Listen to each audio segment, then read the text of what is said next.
आए दर्शन परसै गुरु कै जन्म मरण दुख जाय। होवै सिफत खसामदी नूर अरसों कुरसों चट्टीऐ। तुद डिठे सच्चे पातशाह मल जन्म जन्म दी कट्टीऐ। सज्जन सच्चा पातशाहो सिर शाहां दा शाहो। जिस पास बैठिया सोही है सबना दा विसाहो। वाहिगुरु साहिब जीओ। सलोक महला तीजा। बाबीहा एहो जगत है मत को भरम भुलाए। एहो बाबीहा पशु है इसनों बूझण नाहे। बाबीहा एहो जगत है मत को भरम भुलाए। एहो बाबीहा पशु है इसनों बूझण नाहे। अमृत हर का नाम है जित पीतै तिख जाय। नानक गुरमुख जिन पिया तिन बहुड़ न लागी आए। महला तीजा।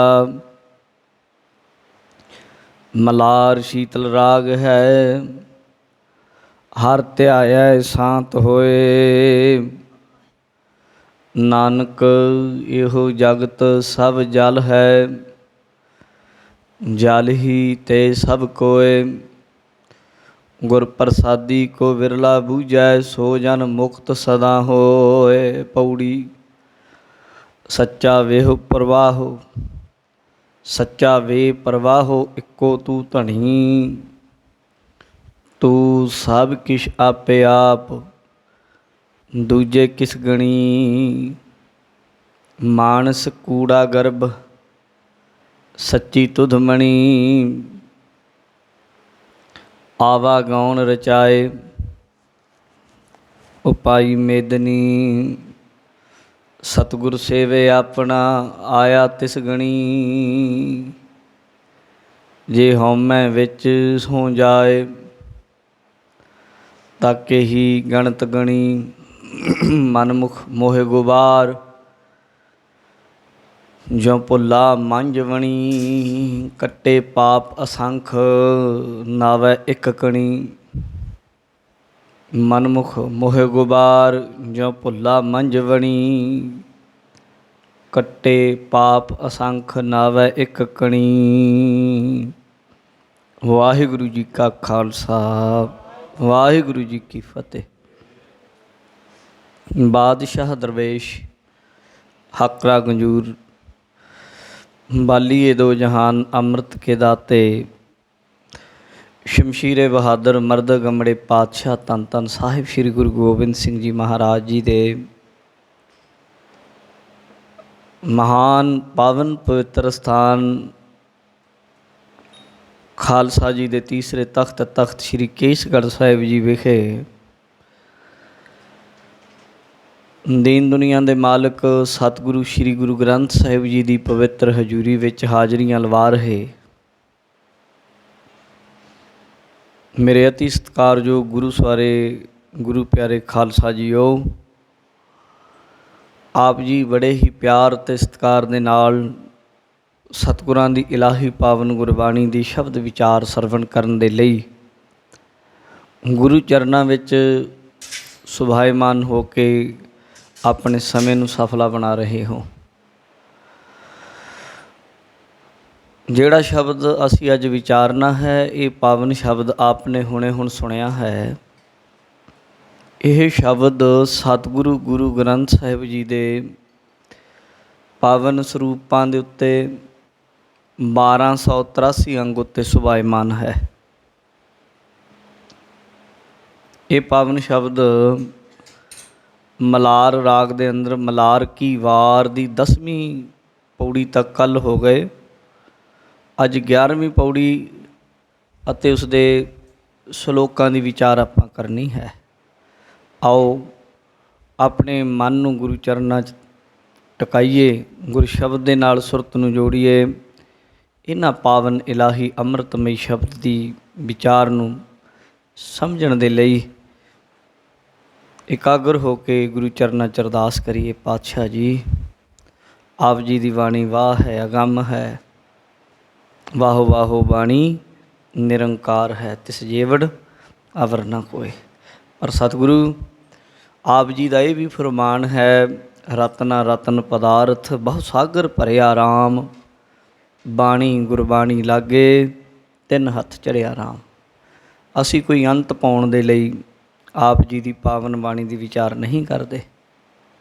ਨਹੀਂ, ਅਸੀਂ ਆਪਣੀ ਜੀਵਨ ਦੀ ਸਫਲਤਾ ਦੇ ਲਈ, ਆਪਣੀ ਮੱਤ ਨੂੰ ਗੁਰੂ ਦੀ ਮੱਤ ਵਿੱਚ ਅਭੇਦ ਕਰਨ ਦੇ ਲਈ, ਆਪਣੀ ਮੱਤ ਛੱਡਣ ਦੇ ਲਈ ਆਪ ਜੀ ਦੀ ਵਿਚਾਰ ਨਾਲ ਜੁੜਦੇ ਹਾਂ। ਔਰ ਸਾਡੇ ਲਈ ਇਹ ਭਗਤੀ ਹੈ, ਸਾਡੇ ਲਈ ਇਹ ਸਿਮਰਨ ਹੈ, ਸਾਡੇ ਲਈ ਇਹ ਜੀਵਨ ਜਾਚ ਹੈ। ਇਸ ਲਈ ਪਾਤਸ਼ਾਹ ਦੀ ਬਾਣੀ ਨਾਲ ਅਸੀਂ ਜੁੜਨਾ ਹੈ। ਸ਼ਲੋਕ ਮਹੱਲਾ ਤੀਜਾ। ਸ਼ਲੋਕ ਤੀਸਰੇ ਪਾਤਸ਼ਾਹ ਸਤਿਗੁਰੂ ਸ਼੍ਰੀ ਗੁਰੂ ਅਮਰਦਾਸ ਜੀ ਮਹਾਰਾਜ, ਉਹਨਾਂ ਦੀ ਰਸਨਾ ਤੋਂ ਇਹ ਸ਼ਬਦ ਉਚਾਰਨ ਹੋਇਆ ਹੈ। ਬਾਬੀਹਾ ਇਹੋ ਜਗਤ ਹੈ, ਮਤ ਕੋ ਭਰਮ ਭੁਲਾਏ। ਬੜੇ ਮਿੱਠੇ ਮਿੱਠੇ ਬੋਲ ਇਸ ਵਾਰ ਵਿੱਚ ਆ ਰਹੇ ਆ। ਬਬੀਹੇ ਦੀ ਕਿੰਨੀ ਕਿਸਮਤ ਚੰਗੀ ਹੋਏਗੀ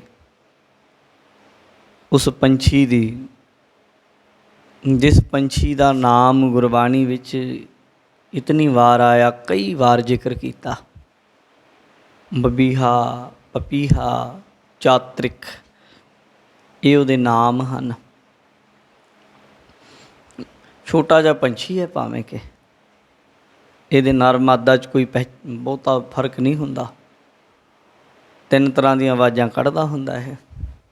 ਬੜਾ ਸੋਹਣਾ। ਥੋੜ੍ਹਾ ਜਿਹਾ ਇਹਦੇ ਪੰਜੇ ਅਤੇ ਇਹਦੀ ਚੁੰਝ ਦਾ ਰੰਗ ਲਗਭਗ ਇੱਕੋ ਜਿਹਾ ਹੀ ਹੁੰਦਾ ਹੈ। ਜ਼ਿਆਦਾਤਰ ਗਰਮੀ ਪਸੰਦ ਕਰਦਾ ਹੈ, ਰੁੱਖਾਂ ਬ੍ਰਿਕਸ਼ਾਂ ਵਿੱਚ ਹੀ ਰਹਿੰਦਾ ਹੈ, ਆਪਣਾ ਆਲ੍ਹਣਾ ਨਹੀਂ ਬਣਾਉਂਦਾ। ਦੂਜਿਆਂ ਆਲ੍ਹਣਾ ਉਹਨਾਂ 'ਚ ਰਹਿ ਕੇ ਟਾਈਮ ਪਾਸ ਕਰ ਲੈਂਦਾ। ਇਸ ਤਰ੍ਹਾਂ ਦਾ ਇਹ ਪੰਛੀ ਹੈ। ਇਹ ਹੈ ਤਾਂ ਬਥੇਰੇ ਪੰਛੀ ਇੱਦਾਂ ਦੇ ਹੋਣਗੇ, ਪਰ ਇਹਦੇ 'ਚ ਇੱਕ ਖਾਸੀਅਤ ਹੈ ਜੋ ਧਾਰਮਿਕ ਗ੍ਰੰਥਾਂ ਵਿੱਚ ਮਿਲਦੀ ਹੈ ਕਿ ਇਹਦੇ ਅੰਦਰ ਉਹ ਖਾਸੀਅਤ ਇਹ ਹੈ ਕਿ ਸਵੰਤੀ ਬੂੰਦ ਤੋਂ ਬਿਨਾਂ ਇਹਦੀ ਪਿਆਸ ਨਹੀਂ ਜੇ ਬੁਝਦੀ। ਸਵੰਤੀ ਬੂੰਦ, ਸਵੰਤੀ ਜਿਹੜੇ 27 ਨਛੱਤਰ ਹੈ, ਸਮਾਂ ਲੰਘਦਾ ਜਦੋਂ ਚਾਲ ਚੱਲਦਾ ਆਪਣੀ ਅਤੇ ਨਛੱਤਰ ਬਦਲਦੇ ਰਹਿੰਦੇ ਆ। ਇੱਕ ਨਛੱਤਰ ਆਉਂਦਾ ਸਮੇਂ ਦੇ ਵਿੱਚ ਦੀ ਲੰਘਦਿਆਂ ਲੰਘਦਿਆਂ, ਜਿਹਦਾ ਨਾਂ ਸਵੰਤੀ ਨਛੱਤਰ ਹੈ। ਮਹਾਨ ਕੋਸ਼ ਪੜ੍ਹਿਓ ਕਦੇ, ਉਹਦੇ ਵਿੱਚ ਆਊਗੀ ਇਹ ਗੱਲ। ਅਤੇ ਫਿਰ ਜਦੋਂ ਕਿਤੇ ਝੜੀ ਲੱਗਦੀ ਮੀਂਹ ਪੈਂਦਾ ਪਈ ਜਾਏ, ਸਾਰੇ ਨਛੱਤਰਾਂ ਦੇ ਵਿੱਚ ਦੀ ਕਿਤੇ ਸਵੰਤੀ ਨਛੱਤਰ 'ਚ ਮੀਂਹ ਪਵੇ। ਉਸ ਨਛੱਤਰ ਦੇ ਵਿੱਚ ਉਨੇ ਕੁ ਸਮੇਂ ਦੇ ਵਿੱਚ, ਸਵੰਤੀ ਨਛੱਤਰ ਦੇ ਸਮੇਂ ਵਿੱਚ ਜਿੰਨੀਆਂ ਕੁ ਕਣੀਆਂ ਡਿੱਗਦੀਆਂ ਹਨ, ਉਹਨਾਂ ਨੂੰ ਸਵੰਤੀ ਬੂੰਦ ਕਹਿੰਦੇ ਹਨ। ਉਹ ਬੂੰਦ ਅਗਰ ਪਪੀਹੇ ਦੇ ਉੱਤੇ ਪੈ ਜਾਏ ਸਿਰ ਦੇ ਵਿੱਚ, ਉਹਦੇ ਕਹਿੰਦੇ ਛੋਟਾ ਜਿਹਾ ਸੁਰਾਖ ਹੁੰਦਾ ਹੈ, ਅਤੇ ਫਿਰ ਉਹਦੀ ਪਿਆਸ ਕਈ ਮਹੀਨਿਆਂ ਲਈ ਬੁੱਝ ਜਾਂਦੀ ਹੈ। ਪਿਆਸਾ ਜਦੋਂ ਬੋਲਦਾ, ਬੋਲੀ ਜਾਂਦਾ, ਪ੍ਰਿਓ ਪ੍ਰਿਓ ਪ੍ਰਿਓ ਪ੍ਰਿਓ ਪ੍ਰਿਓ ਪ੍ਰਿਓ, ਇੱਦਾਂ ਬੋਲੀ ਜਾਂਦਾ ਆਵਾਜ਼ਾਂ। ਅਤੇ ਉਦੋਂ ਫਿਰ ਇਹਦੀ ਜਿਹੜੀ ਬਿਲਬਲਾਹਟ ਹੈ, ਉਦੋਂ ਇਹਦੀ ਕੁਛ ਸਮੇਂ ਲਈ ਸ਼ਾਂਤ ਹੋ ਜਾਂਦੀ ਹੈ। ਮਹਾਰਾਜ ਨੇ ਗੁਰੂ ਗ੍ਰੰਥ ਸਾਹਿਬ ਜੀ ਦੀ ਬਾਣੀ ਵਿੱਚ ਇਸ ਵਾਰ ਵਿੱਚ ਤਾਂ ਲਗਭਗ ਪਪੀਹੇ ਦੀ ਗੱਲ ਆ ਰਹੀ ਹੈ। ਬਾਬੀਹਾ ਕਹਿ ਲਓ, ਪਪੀਹਾ ਕਹਿ ਲਓ, ਚਾਤ੍ਰਿਕ ਕਹਿ ਲਓ, ਇਹਦੇ ਨਾਮ ਦਾ ਥੋੜ੍ਹਾ ਫਰਕ ਹੈ। ਇੱਥੇ ਵੀ ਗੁਰੂ ਜੀ ਹੁਣ ਕਹਿ ਰਹੇ ਨੇ, ਕਹਿੰਦੇ ਬਾਬੀਹਾ ਇਹੋ ਜਗਤ ਹੈ, ਜਿਵੇਂ ਬਬੀਹੇ ਦੇ ਵਿੱਚ ਉਹ ਪਿਆਸਾ ਮਰ ਜਾਂਦਾ ਹੈ ਜੇ ਨਾ ਉਹਨੂੰ ਸਵੰਤੀ ਬੂੰਦ ਮਿਲੇ। ਗੁਰੂ ਅਮਰਦਾਸ ਜੀ ਇੱਥੇ ਫਿਰ ਬਬੀਹੇ ਦੀ ਗੱਲ ਕਰ ਰਹੇ। ਕਹਿੰਦੇ ਆਪਾਂ ਕਿਹੜੇ ਬਬੀਹੇ ਦੀ ਗੱਲ ਕਰ ਰਹੇ? ਗੁਰੂ ਜੀ ਕਹਿੰਦੇ ਸਾਰਾ ਜਗਤ ਜਿੰਨਾ ਹੈ ਇਹ ਬਬੀਹੇ ਦੀ ਤਰ੍ਹਾਂ ਹੈ। ਇਹ ਇਸ ਦੁਨੀਆ ਵਿੱਚ ਅੰਮ੍ਰਿਤ ਬੂੰਦ ਸੁਹਾਵਣੀ, ਜਿਹਨੂੰ 12 ਮਾਹ 'ਚ ਆਖਿਆ ਹੈ, ਅੰਮ੍ਰਿਤ ਬੂੰਦ ਸੁਹਾਵਣੀ ਮਿਲ ਸਾਧੂ ਪੀਵਨਹਾਰ। ਗੁਰਮੁਖਾਂ ਦੀ ਗੁਰੂ ਦੀ ਸੰਗਤ ਵਿੱਚੋਂ ਜਿਹੜੀ ਅੰਮ੍ਰਿਤ ਬੂੰਦ ਪ੍ਰਾਪਤ ਹੋਣੀ ਹੈ ਉਹਦਾ ਗਾਹਕ ਹੈ ਇਹ ਜੀਵ। ਪਰ ਕਿੰਨੇ ਹੀ ਜੀਵ ਬਬੀਹੇ ਐਸੇ ਹਨ ਜਿਹੜੇ ਉਸ ਸਵੰਤੀ ਬੂੰਦ ਤੋਂ ਬਿਨਾਂ ਹੀ ਤਰਸਦੇ ਤਰਸਦੇ ਮਰ ਜਾਂਦੇ ਆ।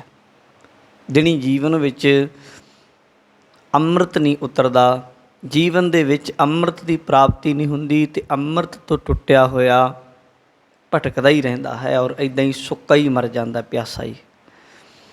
ਇੱਥੋਂ ਤੱਕ ਬਬੀਹੇ ਅਤੇ ਇਨਸਾਨ ਜੀਵ ਰੂਪੀ ਬਬੀਹੇ 'ਚ ਇੰਨਾ ਫਰਕ ਹੈ, ਜਿਹੜਾ ਜੀਵ ਬਬੀਹਾ ਪੰਛੀ ਹੈ ਉਹਨੂੰ ਆਪਣੀ ਖੋਜ ਦਾ ਪਤਾ ਹੈ, ਮੈਨੂੰ ਸਵੰਤੀ ਬੂੰਦ ਚਾਹੀਦੀ ਹੈ। ਪਰ ਜੀਵ ਰੂਪੀ ਬਬੀਹੇ 'ਚ ਇੰਨਾ ਫਰਕ ਹੈ ਕਿ ਇਹਨੂੰ ਇਹ ਵੀ ਨਹੀਂ ਪਤਾ ਕਿ ਮੈਨੂੰ ਅੰਮ੍ਰਿਤ ਬੂੰਦ ਚਾਹੀਦੀ ਹੈ। ਤਦੇ ਮਹਾਰਾਜ ਨੇ ਆਖਿਆ, ਅੰਮ੍ਰਿਤ ਕੀ ਸਾਰ ਸੋਈ ਜਾਣਾ ਜੋ ਅੰਮ੍ਰਿਤ ਕਾ ਵਪਾਰੀ ਜੀਵ। ਜਿਹਨੂੰ ਅੰਮ੍ਰਿਤ ਦੀ ਸੋਝੀ ਪੈ ਗਈ ਕਿ ਉਹ ਤੋਂ ਬਿਨਾਂ ਮੇਰੀ ਗੱਲ ਬਣ ਨਹੀਂ ਲੱਗੀ, ਫਿਰ ਉਹਨੂੰ ਸਾਰ ਪੈਂਦੀ ਹੈ। ਪਰ ਮਹਾਰਾਜ ਕਹਿੰਦੇ ਅੰਦਰ 5 ਚੋਰ ਵਸਦੇ ਆ, ਉਹ ਅੰਮ੍ਰਿਤ ਲੁੱਟੀ ਜਾਂਦੇ ਆ, ਮਨਮੁਖ ਨੂੰ ਸੋਝੀ ਨਹੀਂ। ਅੰਮ੍ਰਿਤ ਲੁਟੈ ਮਨਮੁਖ ਨਹੀਂ ਬੂਝੈ, ਕੋਈ ਨਾ ਸੁਣੈ ਪੁਕਾਰਾ। ਜੀਵ ਨੂੰ ਪਤਾ ਹੀ ਨਹੀਂ ਕਿ ਮੇਰੇ ਅੰਦਰ ਜਿਸ ਚੀਜ਼ ਦੀ ਘਾਟ ਹੈ ਉਹ ਵਾਹਿਗੁਰੂ ਦਾ ਅੰਮ੍ਰਿਤ ਨਾਮ ਹੈ, ਉਹਦੀ ਕਮੀ ਹੈ। ਉਹਦੀ ਇੱਕ ਕਣੀ ਵੀ ਕਿਤੇ ਮਿਲ ਜਾਏ, ਅਗਰ ਉਹ ਨਾਮ ਦੀ ਕਣੀ ਮਿਲ ਜਾਏ ਤੇ ਪਾਪ ਕੱਟੇ ਜਾਣ। ਪੌੜੀ ਦੇ ਲਾਸਟ 'ਚ ਆਉਂਦਾ, ਕੱਟੇ ਪਾਪ ਅਸੰਖ ਨਾਵੈ ਇੱਕ ਕਣੀ।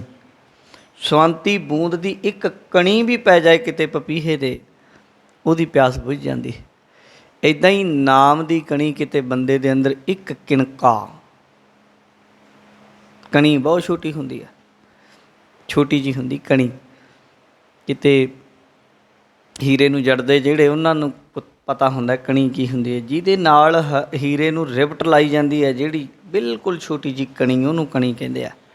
ਚੌਲ ਵੀ ਦੇਖਦੇ, ਚੌਲਾਂ ਦੇ ਵਿੱਚੋਂ ਟੁੱਟੇ ਹੁੰਦੇ ਜਿਹੜੇ ਬਹੁਤ ਛੋਟਾ ਹਿੱਸਾ ਹੁੰਦਾ ਚੌਲ ਦਾ, ਅਗਲਾ ਹਿੱਸਾ ਕਿਨਕਾ, ਉਹਨੂੰ ਕਹਿੰਦੇ ਆ। ਅਤੇ ਗੁਰੂ ਮਹਾਰਾਜ ਜੀ ਕਹਿੰਦੇ ਆ, ਕਹਿੰਦੇ ਉਹ ਉਨੀ ਕੁ ਵੀ ਨਾਮ ਕਣੀ ਕਿਤੇ ਹਿਰਦੇ 'ਚ ਵਸ ਜਾਏ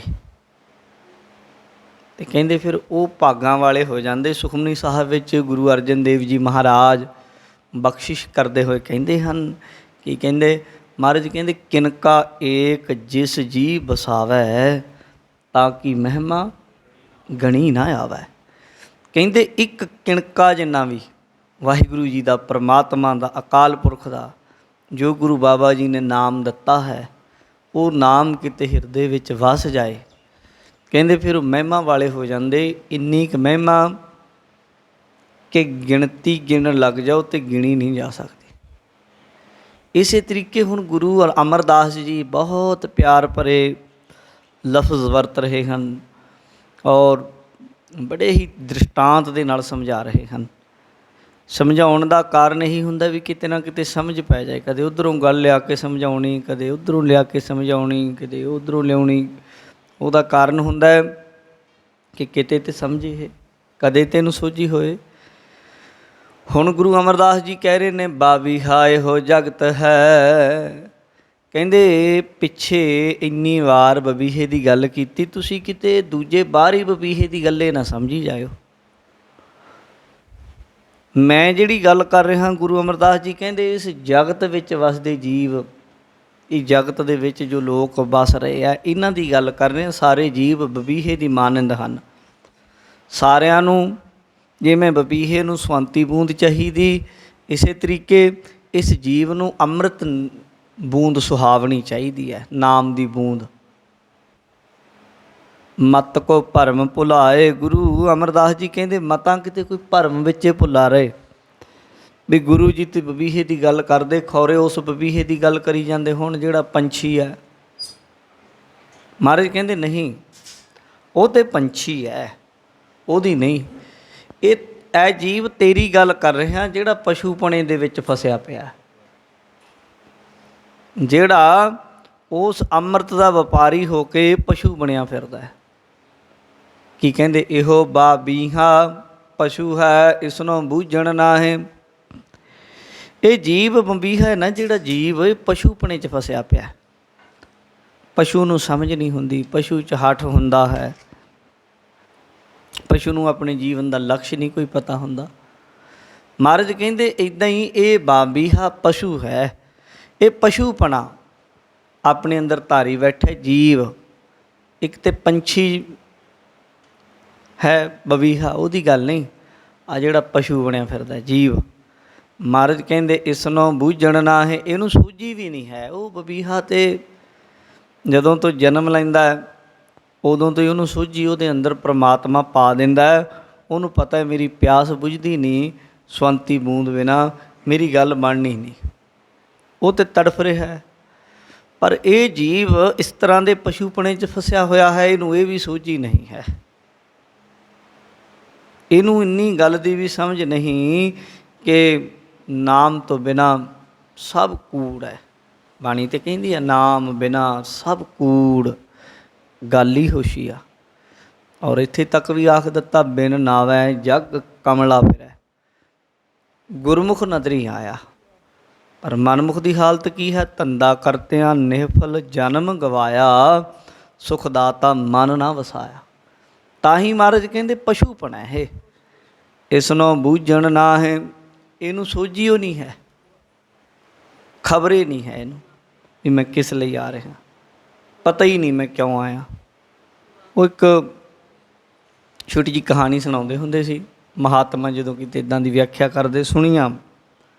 ਕਹਿੰਦੇ ਇੱਕ ਕੋਈ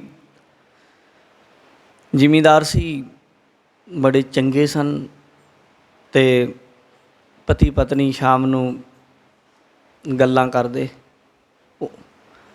ਉਹਨਾਂ ਦੇ ਇੱਕ ਨੌਕਰ ਵੀ ਸੀ। ਨੌਕਰ ਕੀ ਸੀ, ਜੇ ਕਿਤੇ ਕੰਮ 'ਚ ਬੜਾ ਕਾਹਲਾ ਸੀ, ਤੇਜ਼ ਸੀ। ਘਰ ਵਾਲੀ ਅਤੇ ਘਰ ਵਾਲਾ ਦੋਵੇਂ, ਜ਼ਿਮੀਂਦਾਰ ਔਰ ਉਹਦੀ ਘਰ ਵਾਲੀ ਦੋਵੇਂ ਆਪਸ ਵਿੱਚ ਗੱਲਾਂ ਕਰਦੇ। ਸ਼ਾਮ ਨੂੰ ਬੈਠੇ, ਕਹਿੰਦੇ ਸਵੇਰੇ ਆਪਾਂ ਨਾ, ਗੋਲਾ ਸੀ ਉਹਦਾ ਨਾਂ ਨੌਕਰ ਦਾ, ਆਪਾਂ ਸਵੇਰੇ ਗੋਲੇ ਨੂੰ ਸ਼ਹਿਰ ਭੇਜਣਾ, ਸਵੇਰੇ ਸ਼ਹਿਰ ਭੇਜਣਾ। ਇਉਂ ਗੱਲਾਂ ਕਰਦੇ ਕਰਦੇ, ਸ਼ਹਿਰ ਭੇਜਣ ਦਾ ਮਤਲਬ ਪਿੱਛੇ ਕੋਈ ਕੰਮ ਵੀ ਹੋਣਾ ਨਾ। ਉਹਨੇ ਸੁਣ ਲਿਆ ਕਿਤੇ ਨੌਕਰ ਨੇ ਵੀ ਸ਼ਹਿਰ ਭੇਜਣਾ। ਸਵੇਰ ਹੋਈ ਅਤੇ ਜਦੋਂ ਜ਼ਿਮੀਂਦਾਰ ਆਇਆ, ਉਹਨੇ ਪੁੱਛਿਆ, ਕਹਿਣ ਲੱਗਾ ਵੀ ਗੱਲ ਸੁਣ ਗੋਲਿਆ, ਅਸੀਂ ਤੈਨੂੰ ਬਈ ਸ਼ਹਿਰ ਭੇਜਣਾ। ਉਹ ਕਹਿੰਦਾ ਜੀ ਮੈਨੂੰ ਐਵੇਂ ਸਮਝਦੇ ਤੁਸੀਂ? ਕਹਿੰਦੇ ਕਿਉਂ? ਕਹਿੰਦਾ ਮੈਂ ਤਾਂ ਜਾ ਵੀ ਆਇਆ, ਸਵੇਰੇ ਸਾਜਰੇ ਹੀ ਚੱਲ ਪਿਆ ਸੀ, ਸ਼ਹਿਰ ਜਾ ਕੇ ਘੁੰਮ ਘੰਮ ਕੇ ਆ ਗਿਆ। ਹੱਸ ਕੇ ਕਹਿੰਦੇ ਤੇਰਾ ਸ਼ਹਿਰ ਗਿਆ, ਜਹਾਜ਼ਾ ਨਾ ਗਿਆ, ਤੇਰੇ ਜਾਣ ਦਾ ਕੀ ਫਾਇਦਾ, ਜਦ ਤੂੰ ਗਿਆ ਵੀ ਅਤੇ ਕੰਮ ਕੀਤਾ ਹੀ ਨਾ, ਕੋਈ ਫਾਇਦਾ ਨਹੀਂ। ਇੱਦਾਂ ਹੀ ਗੁਰਬਾਣੀ ਨੇ ਹੁਣ ਉਦਾਹਰਨ ਕੀ ਦਿੱਤੀ, ਜਿਨੀ ਐਸਾ ਹਰ ਨਾਮ ਨਾ ਚੇਤਿਓ, ਸੇ ਕਾਹੇ ਜਗ ਆਏ ਰਾਮ ਰਾਜੇ। ਇਹੋ ਮਾਨਸ ਜਨਮ ਦੁਲੰਭ ਹੈ, ਨਾਮ ਬਿਨਾ ਬਿਰਥਾ ਜਾਏ, ਬਿਰਥਾ ਸਭ ਜਾਏ। ਹੁਣ ਵੱਤਾ ਹਰ ਨਾਮ ਨਾ ਬੀਜਿਓ, ਅੱਗੇ ਭੁੱਖਾ ਕਿਆ ਖਾਏ, ਮਨਮੁੱਖਾਂ ਨੂੰ ਫਿਰ ਜਨਮ ਹੈ, ਨਾਨਕ ਹਰ ਪਾਏ।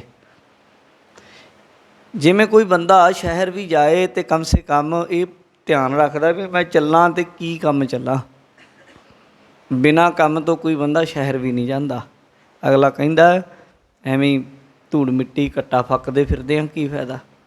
ਛੋਟਾ ਜਿਹਾ ਗੇੜਾ ਵੀ ਬੰਦਾ ਆਪਣੇ ਅੰਦਰ ਇਸ ਗੱਲ ਨੂੰ ਹਜ਼ਮ ਨਹੀਂ ਕਰ ਸਕਦਾ ਵੀ ਬੇਵਜ੍ਹਾ ਮੈਂ ਕਿਉਂ ਜਾਵਾਂ।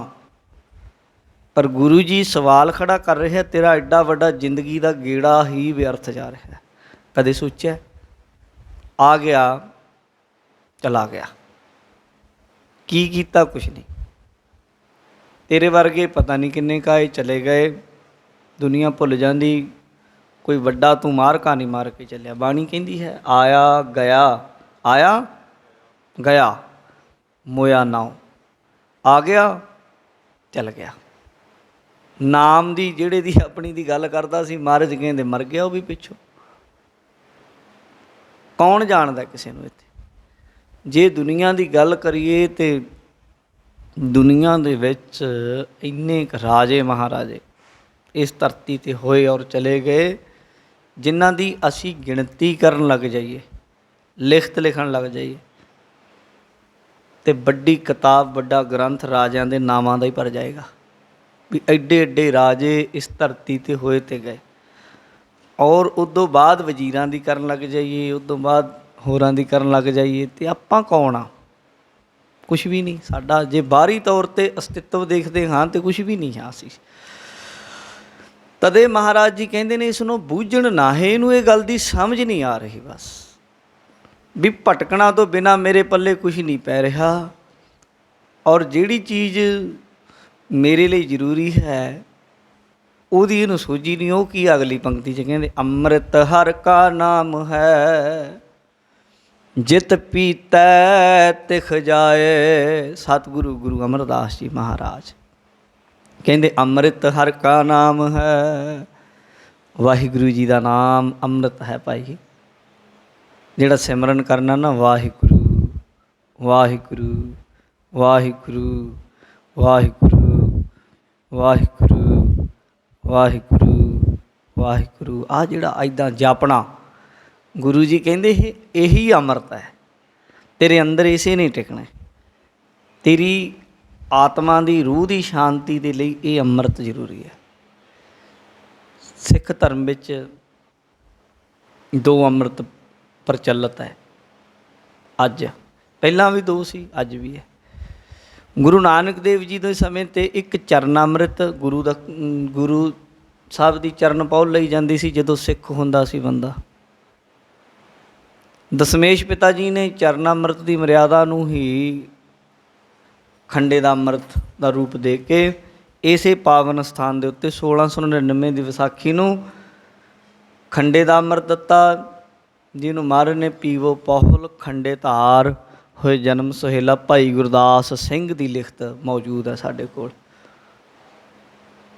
ਇਸ ਸਥਾਨ 'ਤੇ। ਇੱਕ ਤਾਂ ਉਹ ਅੰਮ੍ਰਿਤ ਹੈ ਜੋ ਗੁਰੂ ਘਰ ਵਿੱਚ ਪ੍ਰਵੇਸ਼ ਕਰਨ ਦੇ ਲਈ, ਗੁਰਸਿੱਖ ਬਣਨ ਦੇ ਲਈ ਲਾਜ਼ਮੀ ਹੈ, ਕੁਝ ਰਹਿਤਾਂ ਬਹਿਤਾਂ। ਉਸ ਤੋਂ ਬਾਅਦ ਦੂਜਾ ਜਿਹੜਾ ਅਸਲ ਜੀਵਨ ਦੇ ਸਫਲਤਾ ਦੇ ਲਈ ਅੰਮ੍ਰਿਤ ਹੋਰ ਲਾਜ਼ਮੀ ਹੈ, ਉਹ ਕੀ ਹੈ? ਉਹ ਹੈ ਨਾਮ ਅੰਮ੍ਰਿਤ। ਜਦੋਂ ਖੰਡੇ ਦਾ ਅੰਮ੍ਰਿਤ ਜਾਂ ਚਰਨ ਅੰਮ੍ਰਿਤ ਲੈਂਦੇ ਹੋ, ਨਾਲੇ ਦੇ ਦਿੰਦੇ ਆ। ਖੰਡੇ ਦਾ ਅੰਮ੍ਰਿਤ, ਚਰਨ ਅੰਮ੍ਰਿਤ ਉਹ ਹਿੱਸਾ ਹੈ, ਉਹਦਾ ਸ਼ੁਰੂਆਤ ਹੈ। ਉਸ ਕਹਿ ਲਓ ਕਿ ਸ਼ੁਰੂਆਤ ਕਰਤੀ ਜੀਵਨ ਦੀ, ਹੁਣ ਲੱਗਿਆ ਰਹੋ ਅੱਗੇ ਦੀ ਅੱਗੇ, ਅੱਗੇ ਦੀ ਅੱਗੇ, ਤੂੰ ਉਸ ਮਹਾਸਾਗਰ ਦਾ ਹਿੱਸਾ ਹੋ ਜਾਏਗਾ, ਉਹਦੇ ਵਿੱਚ ਡਿੱਗ ਕੇ। ਇਹ ਗੁਰੂ ਘਰ ਦੇ ਅੰਦਰ 2 ਅੰਮ੍ਰਿਤ ਨੇ, ਵਾਸਤਵਿਕ ਰੂਪ ਦੇ ਵਿੱਚ ਇੱਕੋ ਹੀ ਹੈ, ਇਹ ਫਰਕ ਕੋਈ ਨਹੀਂ ਇਹਦਾ। ਜਿਹੜਾ ਖੰਡੇ ਦਾ ਅੰਮ੍ਰਿਤ ਹੈ ਉਹਦੇ ਵਿੱਚ ਵੀ ਨਾਮ ਦੀ ਮਹਾਨਤਾ, ਨਾਮ ਜਪ ਕੇ, ਬਾਣੀ ਪੜ੍ਹ ਕੇ ਹੀ ਅੰਮ੍ਰਿਤ ਛਕਾਇਆ ਜਾਂਦਾ ਹੈ। ਜਿਹੜਾ ਨਾਮ ਅੰਮ੍ਰਿਤ ਹੈ ਉਹ ਵੀ ਨਾਮ ਹੀ ਹੈ ਪਰਮਾਤਮਾ ਦਾ। ਤਾਂ ਮਹਾਰਾਜ ਜੀ ਸਮਝਾਉਂਦੇ, ਅੰਮ੍ਰਿਤ ਹਰਿ ਕਾ ਨਾਮ ਹੈ। ਭਾਈ ਅਸਲ ਅੰਮ੍ਰਿਤ ਪਰਮਾਤਮਾ ਦਾ ਨਾਮ ਹੈ। ਹੋਰ ਕਿਹੜੇ ਅੰਮ੍ਰਿਤ ਦੀਆਂ ਗੱਲਾਂ ਤੁਸੀਂ ਕਰਦੇ? ਅੰਮ੍ਰਿਤ ਲੱਭਣ ਲਈ ਸਿਕੰਦਰ ਵੀ ਗਿਆ ਸੀ ਵੀ ਮੈਂ ਅੰਮ੍ਰਿਤ ਲੱਭ ਲਵਾਂ, ਅਮਰ ਹੋ ਜਾਵਾਂਗਾ। ਕੋਈ ਅੱਜ ਤੱਕ ਸੁਣਿਆ ਐਸਾ ਵੀ ਜਿਹਨੇ ਅੰਮ੍ਰਿਤ ਲੱਭ ਕੇ ਅਤੇ ਆਹ ਸਰੀਰ ਨੂੰ ਜਿੰਦਾ ਰੱਖ ਲਿਆ ਹੋਵੇ? ਲੱਭ ਵੀ ਲਏ ਅਤੇ ਜਿੰਦਾ ਰਹਿ ਕੇ ਵੀ ਕੀ ਕਰੇਗਾ? ਕਿੰਨਾ ਕੁ ਸਮਾਂ ਰਹਿ ਜਾਏਗਾ? ਅਸਲ ਅੰਮ੍ਰਿਤ ਤਾਂ ਹੈ ਪਰਮਾਤਮਾ ਦਾ ਨਾਮ। ਉਹ ਅਮਰ ਵਸਤੂ ਨਾਲ ਮਿਲਾਪ ਕਰਾ ਦਿੰਦਾ। ਉਹ ਅਮਰ ਵਸਤੂ ਕੀ ਹੈ? ਸਾਡਾ ਆਪਣਾ ਨਿੱਜੀ ਆਪਾ, ਆਤਮਿਕ ਸਰੂਪ ਸਾਡਾ। ਮਹਾਰਾਜ ਜੀ ਕਹਿੰਦੇ ਹਨ, ਜਦੋਂ ਤੂੰ ਨਾਮ ਅੰਮ੍ਰਿਤ ਨਾਲ ਜੁੜੇਗਾ ਅਤੇ ਅੰਮ੍ਰਿਤ, ਆਤਮਿਕ ਅੰਮ੍ਰਿਤ ਹੈ ਜਿਹੜਾ ਆਤਮਾ, ਉਹਦੀ ਪ੍ਰਾਪਤੀ ਹੋ ਜਾਏਗੀ ਅਤੇ ਤੇਰੀ ਪਿਆਸ ਤ੍ਰਿਸ਼ਨਾ ਦੀ ਉਤਰ ਜਾਏਗੀ। ਸਮਝਾ ਰਹੇ? ਅੰਮ੍ਰਿਤ ਹਰਿ ਕਾ ਨਾਮ ਹੈ, ਜਿਤ ਪੀਤੈ ਤਿਖ ਜਾਏ। ਜੇਕਰ ਪਿਆਰਿਆ ਤੂੰ ਉਸ ਨਾਮ ਅੰਮ੍ਰਿਤ ਦਾ ਰਸੀਆ ਹੋ ਜਾਏ, ਅਤੇ ਮਹਾਰਾਜ ਕਹਿੰਦੇ ਜਿਤ ਪੀਤੈ ਤਿਖ ਜਾਏ, ਅਗਰ ਉਹਨੂੰ ਛਕ ਲੈ ਤੂੰ, ਅਤੇ ਤੇਰੀ ਤਿਖ ਜਾਣੀ ਤ੍ਰਿਸ਼ਨਾ, ਤੇਰੀ ਪਿਆਸ ਮੁੱਕ ਜਾਏ। ਜਿਵੇਂ ਪਪੀਹੇ ਦੀ ਪਿਆਸ ਮੁੱਕ ਜਾਂਦੀ ਸੁਵੰਤੀ ਬੂੰਦ ਦੇ ਨਾਲ, ਗੁਰੂ ਜੀ ਕਹਿੰਦੇ ਜੀਵ ਤੇਰੀ ਵੀ ਪਿਆਸ ਮੁੱਕ ਜਾਏ, ਤੇਰੀ ਤ੍ਰਿਸ਼ਨਾ ਜਿਹੜਾ ਅੰਦਰ ਤੜਫਦਾ ਪਿਆ ਰਹਿਣਾ ਨਾ, ਉਹ ਠੰਡ ਪੈ ਜਾਏ। ਨਾਨਕ ਗੁਰਮੁਖ ਜਿਨ ਪੀਆ ਤਿਨ ਬਹੁੜ ਨ ਲਾਗੀ ਆਏ। ਗੁਰੂ ਅਮਰਦਾਸ ਸਾਹਿਬ ਜੀ ਕਹਿੰਦੇ ਹਨ, ਭਾਈ ਗੁਰਮੁਖੋ, ਜਿਸ ਕਿਸੇ ਵੀ ਗੁਰਮੁਖ ਨੇ ਇਹ ਨਾਮ ਅੰਮ੍ਰਿਤ ਪੀਤਾ, ਨਾਨਕ ਗੁਰਮੁਖ ਜਿਨ ਪੀਆ ਤਿਨ ਬਹੁੜ ਨਾ ਲਾਗੀ ਆਏ, ਉਹਨਾਂ ਨੂੰ ਮੁੜ ਕੇ ਫਿਰ ਇਹ ਤ੍ਰਿਸ਼ਨਾ, ਇਹ ਪਿਆਸ, ਮਾਇਆ ਦੀ ਜਿਹੜੀ ਖਿੱਚ ਹੈ, ਇਹ ਨਹੀਂ ਲੱਗਦੀ ਮੁੜ ਕੇ, ਇਹ ਆਪਣਾ ਪ੍ਰਭਾਵ ਨਹੀਂ ਪਾਉਂਦੀ। ਹਾਂ, ਯਦਿਅਪੀ ਗੁਰੂ ਕਾ ਸਿੱਖ ਗੁਰਮੁਖ ਸਾਰੀ ਜ਼ਿੰਦਗੀ ਵਿੱਚ ਸੁਚੇਤ ਰਹਿੰਦਾ, ਉਹ ਇਸ ਕਰਕੇ ਇੱਦਾਂ ਨਹੀਂ ਹੈ ਕਿ ਚਲੋ ਜੀ ਹੁਣ ਪ੍ਰਾਪਤੀ ਹੋ ਗਈ, ਜੋ ਮਰਜ਼ੀ ਜਿੱਧਰ ਮਰਜ਼ੀ ਘੁੰਮਦੇ ਫਿਰੀ ਜਾਓ, ਜਾਂ ਨਾ, ਇੱਦਾਂ ਨਹੀਂ। ਉਹ ਗੁਰਮੁਖ ਸੁਚੇਤ ਰਹਿੰਦੇ ਹੈ, ਕਿਉਂਕਿ ਗੁਰਮਤ ਦਾ ਇਹ ਵੀ ਇੱਕ ਸਿਧਾਂਤ ਹੀ ਹੈ ਕਿ ਜ਼ਿੰਦਗੀ ਜਿੰਨਾ ਚਿਰ ਹੈ, ਉਹ ਸਮਝੋ ਕਿ ਜ਼ਿੰਦਗੀ ਦੀ ਨੌਕਾ ਸਾਗਰ 'ਚ ਹੀ ਹੈ। ਅਜਹੋ ਸੋ ਨਾਉ ਸਮੁੰਦਰ ਮਹਿ ਕਿਆ ਜਾਨੂ ਕਿਆ ਹੋਏ, ਇਹ ਵੀ ਸਮਝ ਕੇ ਚੱਲਦਾ। ਜਿਵੇਂ ਇੱਕ ਮਹਾਤਮਾ ਦੀ ਬੜੀ ਪਿਆਰੀ ਜੀ ਸਾਖੀ ਆਉਂਦੀ ਹੈ, ਇੱਕ ਮਹਾਤਮਾ ਦੇ ਜੀਵਨ 'ਚ ਬੜੀ ਸੁਣੀ ਜਾਂਦੀ ਹੈ ਕਿ ਇੱਕ ਬੀਬੀ ਸੀ ਤੁਰੀ, ਉਹਦਾ ਕੰਮ ਸੀ ਥੋੜ੍ਹਾ ਜਿਹਾ ਆਪਣਾ ਪਤੀ ਛੱਡ ਗਵਾ ਬੈਠੀ, ਅਤੇ ਪਰ ਪੁਰਖਾਂ ਨਾਲ ਪਿਆਰ, ਬਾਣੀ ਦੀ ਪੰਕਤੀ ਦੀ ਅਰਥ ਕਰ ਲੈਂਦੇ ਆਪਾਂ, ਅਤੇ ਇੱਦਾਂ ਦਾ ਜੀਵਨ ਸੀ ਉਹਦਾ। ਅਤੇ ਮਹਾਂਪੁਰਸ਼ਾਂ ਨੂੰ ਜਾਂਦੀ ਜਾਂਦੀ ਰੋਜ਼ ਬੈਠੇ ਸੀ ਸਾਧੂ, ਰਸਤੇ ਦੇ ਵਿੱਚ ਬੈਠਦੇ ਹੁੰਦੇ, ਕਿਤੇ ਛੋਟਾ ਜਿਹਾ ਉਹਨਾਂ ਦਾ ਟਿਕਾਣਾ ਸੀ, ਅੱਜ ਦੀ ਤਰ੍ਹਾਂ ਕੋਈ ਗੜ੍ਹ ਕਿਲੇ 'ਤੇ ਬਣਾਏ ਨਹੀਂ ਹੋਏ ਸੀ, ਸਿੱਧੇ ਜਿਹੇ ਸਨ। ਸੰਗਤ ਬੈਠੀ ਹੁੰਦੀ ਅਤੇ ਉਹਨਾਂ ਨੂੰ ਰੋਜ਼ ਕਿਹਾ ਕਰਨਾ, ਕੁੱਤੇ ਨੂੰ ਘੁਮਾਉਣ ਜਾਂਦੀ, ਬਾਬਾ ਤੇਰੀ ਦਾੜੀ ਚੰਗੀ ਕਿ ਮੇਰੇ ਕੁੱਤੇ ਦੀ ਪੂੰਛ। ਉਹਨਾਂ ਨੇ ਹੱਸ ਕੇ ਟਾਲ ਦੇਣਾ ਉਹਨੂੰ। ਸਮਾਂ ਲੰਘ ਗਿਆ, ਬਜ਼ੁਰਗ ਸੀ ਮਹਾਤਮਾ, ਸੰਤ ਜੀ ਦਾ ਅੰਤ ਸਮਾਂ ਜਦੋਂ ਆਉਣ ਲੱਗਾ, ਚੜ੍ਹਾਈ ਕਰਨ ਲੱਗੇ ਰੱਬੀ ਹੁਕਮ ਵਿੱਚ, ਉਹਨਾਂ ਨੇ ਪ੍ਰੇਮੀਆਂ ਨੂੰ ਆਖਿਆ, ਕਹਿੰਦੇ ਜਾਓ ਬੀਬੀ ਨੂੰ ਬੁਲਾ ਕੇ ਲਿਆਓ ਜਿਹੜੀ ਇੱਦਾਂ ਗੱਲ ਕਰਦੀ। ਆ ਗਈ, ਕਹਿੰਦੇ ਭਾਈ ਹੁਣ ਬੇਟਾ ਹੁਣ ਸਵਾਲ ਪੁੱਛ। ਕੀ ਪੁੱਛਦੀ ਆ? ਕਹਿੰਦੀ ਸਵਾਲ ਤਾਂ ਆਹੀ ਸੀ, ਤੇਰੀ ਦਾੜੀ ਚੰਗੀ ਕਿ ਮੇਰੇ ਕੁੱਤੇ ਦੀ ਪੂੰਛ। ਮੇਰੀ ਤਾਂ ਕੁੱਤੇ ਦੀ ਪੂੰਛ ਜ਼ਿਆਦਾ ਸੋਹਣੀ ਲੱਗਦੀ ਹੈ। ਉਹ ਕਹਿੰਦੇ ਨਾ ਭਾਈ, ਦਾੜੀ 'ਤੇ ਹੱਥ ਫੇਰ ਕੇ ਕਹਿੰਦੇ ਮੇਰੀ ਦਾੜੀ ਚੰਗੀ ਹੈ। ਉਹ ਕਹਿੰਦੀ ਬਾਬਾ ਇੰਨੀ ਕੁ ਗੱਲ ਤੇ ਤੂੰ ਜਿੱਦਣ ਮੈਂ ਤੈਨੂੰ 6 ਮਹੀਨੇ ਪਹਿਲਾਂ ਪਹਿਲੀ ਵਾਰ ਪੁੱਛਿਆ ਸੀ, ਤੂੰ ਉਦਣ ਹੀ ਕਹਿ ਦਿੰਦਾ, ਅੱਜ ਕਾਹਤੋਂ ਕਹਿਣਾ? ਕਹਿੰਦਾ ਬੇਟਾ ਉਦੋਂ ਮੈਨੂੰ ਪਤਾ ਨਹੀਂ ਸੀ ਵੀ ਇਹ ਸੁੱਚੀ ਰਹਿਣੀ ਵੀ ਹੈ ਕਿ ਨਹੀਂ। ਅੱਜ ਮੈਂ ਚੱਲਿਆ, ਅੱਜ ਸੁਰਖਰੂ ਹਾਂ ਅਤੇ ਮੈਨੂੰ ਪਤਾ ਹੈ ਮੇਰੀ ਦਾੜੀ ਸੁੱਚੀ ਹੋ ਗਈ, ਅਤੇ ਮੈਨੂੰ ਪਰਵਾਹ ਕੋਈ ਨਹੀਂ। ਹੁਣ ਮੈਂ ਚੱਲਿਆ, ਹੁਣ ਵਕਾਰਾਂ ਦਾ ਡਰ ਨਹੀਂ, ਹੁਣ ਉਹਦੇ ਦਰ 'ਤੇ ਚੱਲਿਆ, ਹੁਣ ਉਹਨੂੰ ਆਪਣਿਆਂ ਦੀ ਰਾਖੀ ਉਹ ਆਪੇ ਕਰਦਾ ਹੈ। ਅਤੇ ਮਹਾਰਾਜ ਵੀ ਬਾਣੀ 'ਚ ਸੇ ਦਾੜੀਆਂ ਸੱਚੀਆਂ ਜੇ ਗੁਰ ਚਰਨੀ ਲਗਨ, ਉਹ ਦਾੜੀਆਂ ਹੀ ਸੱਚੀਆਂ ਨੇ ਜਿਹੜੀਆਂ ਗੁਰੂ ਦੇ ਚਰਨਾਂ ਨਾਲ ਲੱਗੀਆਂ ਹੀ ਰਹਿੰਦੀਆਂ ਨੇ। ਜੀਵਨ ਦੇ ਵਿੱਚ ਕਿਤੇ ਨਾ ਕਿਤੇ ਕੀ ਪਤਾ ਲੱਗਦਾ ਕਦੋਂ ਠੇਡਾ ਵੱਜ ਜਾਏ। ਇਹ ਵੀ ਬਾਣੀ ਕਹਿੰਦੀ ਹੈ ਮਹਾਰਾਜ ਦੀ। ਮਹਾਰਾਜ ਕਹਿੰਦੇ ਇਹ ਗੱਲ ਧਿਆਨ ਰੱਖੀ, ਤੈਨੂੰ ਪਾਣੀਆਂ ਦਾ ਬਹੁਤ ਜ਼ਿਆਦਾ ਤੈਰਨ ਦਾ ਚੱਜ ਵੀ ਹੈ, ਤਾਂ ਵੀ ਪਾਣੀਆਂ ਦੇ ਵਿੱਚ, ਨਦੀ ਦੇ ਵਿੱਚ ਵੜ ਕੇ ਮਾਣ ਨਾ ਕਰੀ, ਕੀ ਪਤਾ ਕਿਹੜੇ ਵੇਲੇ ਲਹਿਰ ਆ ਜਾਏ। ਬਾਣੀ 'ਚ ਲਿਖਿਆ, ਜੇ ਤੂੰ ਤਾਰੂ ਪਾਣ, ਜੇ ਤੂੰ ਤਾਰੂ ਹੈ ਪਾਣੀਆਂ ਦਾ, ਜੇ ਤੂੰ ਤਾਰੂ ਪਾਣ ਤੇਊ ਪੁੱਛ ਤਿੜਨ ਕੱਲ, ਤਾਹੂ ਖਰੇ ਸਜਾਨ ਵੰਝਾ ਇੰਨੀ ਕੱਪਰੀ। ਜੇ ਤੂੰ ਪਾਣੀਆਂ ਦਾ ਤਾਰੂ ਵੀ ਆ, ਤਾਂ ਵੀ ਵੱਡਿਆਂ ਨੂੰ ਕਿਤੇ ਨਾ ਕਿਤੇ ਪੁੱਛ ਲਿਆ ਕਰ, ਉਹਨਾਂ ਦੀ ਰਾਏ ਲੈ ਲਿਆ ਕਰ, ਕਿਉਂਕਿ ਤੇਰੇ ਤੋਂ ਕਿਤੇ ਖਰੇ ਸਿਆਣੇ ਤੈਰਾਕ ਸਾਗਰਾਂ ਨੇ ਡੋਬ ਲਏ। ਦੁਨੀਆਵੀ ਨਦੀ ਤੋਂ ਤਾਂ ਭਾਵੇਂ ਕੋਈ ਸਮਝ ਲੱਗ ਜਾਏ ਜਾਂ ਕੋਈ ਐਡਾ ਵੱਡਾ ਤੈਰਾਕ ਹੋ ਵੀ ਜਾਏ, ਖੈਰ ਕਿ ਉਹਨੂੰ ਕਦੇ ਵੀ ਪਾਣੀ 'ਚ ਡੁੱਬੇ ਨਾ, ਪਰ ਸੰਸਾਰ ਸਮੁੰਦਰ 'ਤੇ ਕੋਈ ਦਾਅਵਾ ਨਹੀਂ ਕਰ ਸਕਦਾ ਛਾਤੀ 'ਤੇ ਹੱਥ ਮਾਰ ਕੇ ਵੀ ਲੈ ਵੀ ਮੇਰਾ ਕੋਈ ਕੀ ਕਰ ਲਏਗਾ। ਕਬੀਰ ਜੀ ਨੇ ਤਾਂ ਆਖਿਆ ਐਲਾਨੀਆਂ, ਕਬੀਰ ਦਾਵੈ ਦਾਜਨ ਹੋਤ ਹੈ, ਨਿਰਦਾਵੈ ਰਹਿ ਨਿਸੰਗ।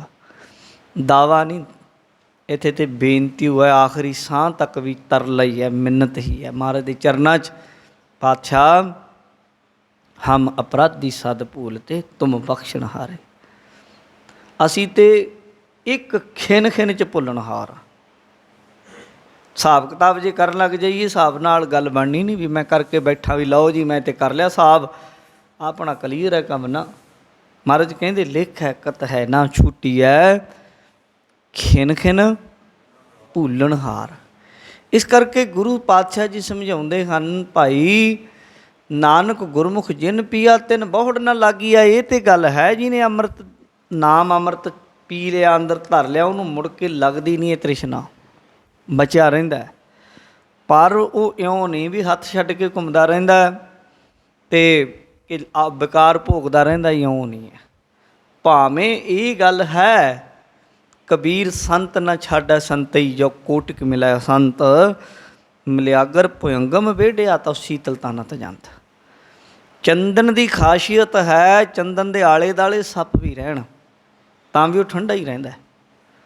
ਇੱਦਾਂ ਹੀ ਸੰਤ ਭਾਵੇਂ ਮਨਮੁਖਾਂ 'ਚ ਘੁੰਮਦਾ ਰਹੇ, ਉਹ 'ਤੇ ਅਸਰ ਨਹੀਂ ਹੁੰਦਾ ਛੇਤੀ ਕੀਤਾ। ਪਰ ਇਹਦਾ ਮਤਲਬ ਇਹ ਨਹੀਂ ਕਿ ਸੰਤ ਮਨਮੁਖੀ ਬਣ ਜਾਏਗਾ, ਉਹਨਾਂ ਵਰਗੇ ਹੀ ਕੰਮ ਕਰਨ ਲੱਗ ਜਾਏ ਅਤੇ ਉਹੀ ਹੋ ਜਾਏ, ਨਾ, ਉਹਦਾ ਫਿਰ ਵੀ ਫਰਕ ਰਹਿੰਦਾ। ਉਹ ਵੇਸ਼ਵਾ ਦੇ ਦਰਵਾਜ਼ੇ 'ਤੇ ਹੀ ਭਾਈ ਗੁਰਦਾਸ ਜੀ ਨੇ ਮਹਾਂਪੁਰਖ ਅਚਾਨ ਚੱਕ ਗਨਕਾ ਵਾੜੇ ਆਏ ਖਲੋਤਾ ਦੀ ਗੱਲ ਕੀਤੀ ਹੈ।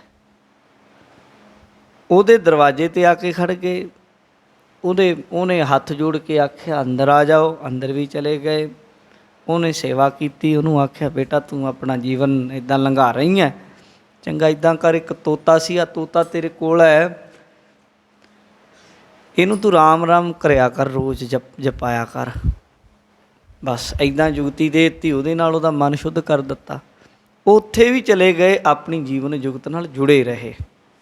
ਇਹ ਗੁਰੂ ਕਿਰਪਾ ਹੁੰਦੀ, ਕਿਉਂਕਿ ਰੋਜ਼ ਅੰਮ੍ਰਿਤ ਵੇਲੇ ਤੋਂ ਸਵੇਰ ਤੋਂ ਸ਼ਾਮ ਤੱਕ ਪ੍ਰਭੂ ਦੀ ਸ਼ਰਨ ਵਿੱਚ ਚਲੇ ਜਾਂਦੇ ਆ। ਜਿਹੜਾ ਬੰਦਾ ਪ੍ਰਭੂ ਦੀ ਸ਼ਰਨ ਵਿੱਚ ਚਲਾ ਗਿਆ, ਉਹਨੂੰ ਭੈ ਲੱਥ ਜਾਂਦੇ। ਬਾਣੀ 'ਚ ਲਿਖਿਆ, ਪ੍ਰਭ ਕੀ ਸ਼ਰਨ ਸਗਲ ਭੈ ਲਾਥੇ, ਦੁੱਖ ਬਿਨਸੇ ਸੁਖ ਪਾਇਆ। ਜਦੋਂ ਪ੍ਰਭੂ ਦੀ ਸ਼ਰਨ ਵਿੱਚ ਹੋ ਜਾਈਏ, ਜਦੋਂ ਉਹਦੇ ਹੋ ਜਾਈਏ ਔਰ ਉਹਨੂੰ ਲਾਜ ਹੋਵੇ, ਫਿਰ ਇਹ ਨਹੀਂ ਵਿਆਪਦੀ। ਕਿਉਂਕਿ ਗੁਰੂ ਰੱਖਦਾ। ਫਿਰ ਕਬੀਰ ਜੀ ਨੇ ਆਖਿਆ, ਕਬੀਰ ਆਈ ਮੁਝ ਹੈ ਪਹਿ, ਅਨਕ ਕਰੇ ਕਰ ਭੇਸ, ਹਮ ਰਾਖੇ ਗੁਰ ਆਪਣੇ ਉਨ ਕੀਨੋ ਆਦੇਸ਼।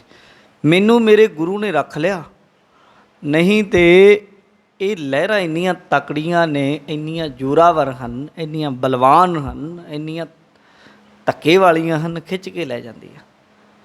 ਇਹ ਤਾਂ ਪਤਾ ਵੀ ਨਹੀਂ ਲੱਗਣ ਦਿੰਦੀਆਂ ਵੀ ਇੱਥੇ ਕੋਈ ਰੁੱਖ ਖੜ੍ਹਾ ਸੀ ਜਦੋਂ ਕਿਤੇ ਲਹਿਰਾਂ ਆਉਂਦੀਆਂ। ਇਸ ਲਈ ਉਹ ਗੁਰਸਿੱਖ ਦੇ ਅੰਦਰ ਜਿਹਦੇ ਨਾਮ ਵਸ ਜਾਂਦਾ, ਉਹ ਤਰਲੇ 'ਚ ਰਹਿੰਦਾ, ਗੁਰੂ ਅੱਗੇ ਮਿੰਨਤ 'ਚ ਰਹਿੰਦਾ, ਗੁਰੂ ਅੱਗੇ ਝੁੱਕ ਕੇ ਰਹਿੰਦਾ, ਗੁਰੂ ਦੀ ਸ਼ਰਨ ਵਿੱਚ ਰਹਿੰਦਾ ਹੈ। ਅਤੇ ਜਦੋਂ ਉਹਦਾ ਜੀਵਨ ਇਸ ਤਰੀਕੇ ਦਾ ਹੋ ਜਾਂਦਾ ਹੈ, ਫਿਰ ਮਹਾਰਾਜ ਕਹਿੰਦੇ ਫਿਰ ਬਹੁੜ ਨਾ ਲਾਗੀ ਆਏ, ਫਿਰ ਨਹੀਂ ਇਹ ਲੱਗਦੀ, ਫਿਰ ਇਹ ਤੋਂ ਬਚਾ ਬਣਿਆ ਰਹਿੰਦਾ ਹੈ। ਮਹੱਲਾ ਤੀਜਾ, ਤੀਜੇ ਪਾਤਸ਼ਾਹ ਸਤਿਗੁਰੂ ਗੁਰੂ ਅਮਰਦਾਸ ਜੀ ਕੀ ਕਹਿ ਰਹੇ ਹਨ? ਕਹਿੰਦੇ ਮਲਾਰ ਸੀਤਲ ਰਾਗ ਹੈ।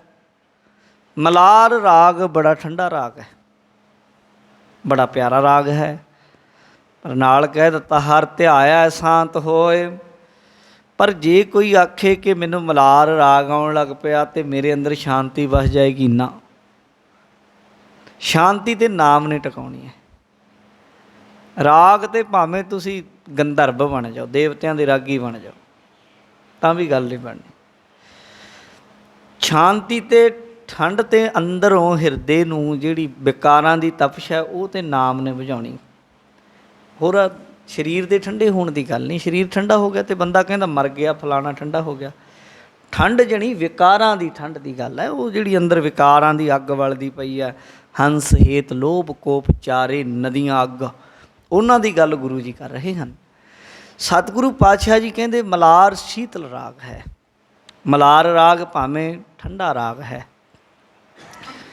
ਹਰ ਧਿਆਇਆ ਸ਼ਾਂਤ ਹੋਏ, ਪਰ ਸ਼ਾਂਤੀ ਦੀ ਗੱਲ ਕਰੀਏ ਤਾਂ ਨਾਮ ਨਾਲ ਹੋਣੀ ਹੈ, ਪਰਮਾਤਮਾ ਦੇ ਨਾਮ ਨਾਲ। ਹਰ ਜੀਓ ਆਪਣੀ ਕਿਰਪਾ ਕਰੇ, ਤਾਂ ਵਰਤੈ ਸਭ ਲੋਏ। ਅਗਰ ਜੇ ਵਾਹਿਗੁਰੂ ਜੀ ਪਰਮਾਤਮਾ ਜੀ ਕਿਰਪਾ ਕਰ ਦੇਣ, ਬਖਸ਼ਿਸ਼ ਕਰ ਦੇਣ, ਤਾਂ ਵਰਤੈ ਸਭ ਲੋਏ। ਤਾਂ ਐਸੀ ਮਿਹਰ ਹੁੰਦੀ ਹੈ, ਸਾਰੀ ਲੋਏ ਲੋਕਾਂ ਵਿੱਚ, ਸਾਰੀਆਂ ਜਿੰਨੀਆਂ ਵੀ ਦੇਹਾਂ ਹਨ ਸੰਸਾਰ ਦੇ ਵਿੱਚ, ਸਭਨਾਂ ਦੇ ਵਿੱਚ ਉਹ ਦਿਸ ਪੈਂਦਾ ਹੈ।